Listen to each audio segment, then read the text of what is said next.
Hello, loves. Welcome back to a new segment of WitchyMarlaina's. WitchyMarlaina's books she is balls deep into. This segment is where I talk about books and series that I have been devouring lately. And then some of them might be available on my online bookstore, which I will put the link in the description or the comments.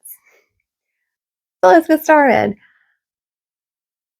This series I started on my birthday or around my birthday, the latter part of June.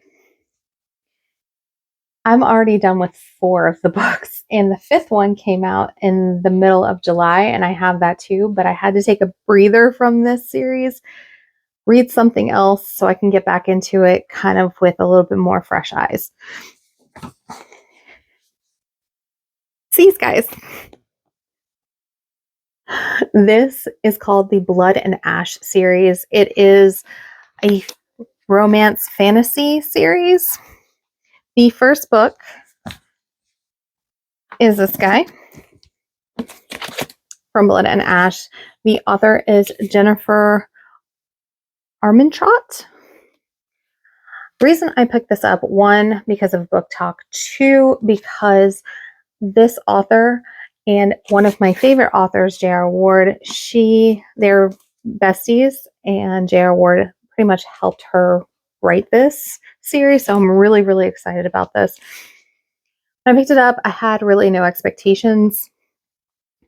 It was more like this chosen maiden in a faraway land has this lovely, lovely job staying pure, being pretty much a delicate flower, even though she does get beat a lot by the people that are taking care of her. But she learns about this land of Macedonia's history and their people.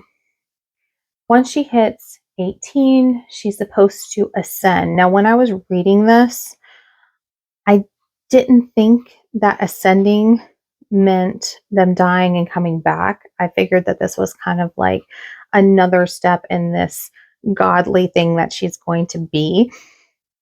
But I find out that ascension is pretty much making people a vampire so they can live forever. She has some reservations on this, and she has a wonderful bodyguard by the name of Victor, and she has a best friend, Tawny, that she expresses her concerns with. Then all of a sudden, this hot guy comes around and wants to be her bodyguard, and his name is Hawk, and she's like, okay, like, I need another one, sure, why not? He gets really close to her and treats her more human than chosen, so she gravitates to him more than anybody else. Unfortunately, people are not who they seem to be in this series, so be prepared for twists and turns. You think they're going one way, and then a hard left or a hard right, and main characters die very quickly in the first book, and I'm like, oh my gosh. I am a big romance novelist expertise, and this one is more like a slow burn.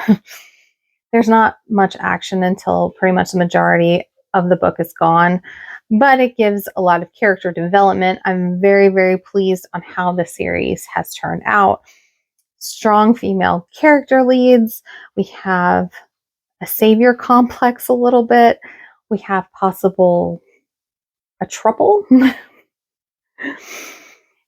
It has evil moms to people who can transform into werewolves, or to wolves, to vampires, to dragons. So if you're into that fantasy world of good versus evil, but who's good and who's evil, I definitely recommend this series. This is book 1 from Blood and Ash. Book 2 is Kingdom of Flesh and Fire. Book 3 is The Crown of Gilded Bones. And then the one that I just got done with that I told myself I needed a break is The War of Two Queens. The next round is this one. This is the new one, The Soul of Ash and Blood. I'm really, really excited to do this, but like I said, I needed a break. That's a lot. Like each one of these books is over 600 pages a piece. So again, if you love fantasy, if you love dragons, vampires, wolves, people who transform from human to wolf, from dragon to human, war, battles, crazy creatures, and possibly some fun sex scenes in the mist, definitely check her out. Thank you so much for joining me on my new segment. I hope you have a fantastic rest of your day, and I'll talk to you later. Bye!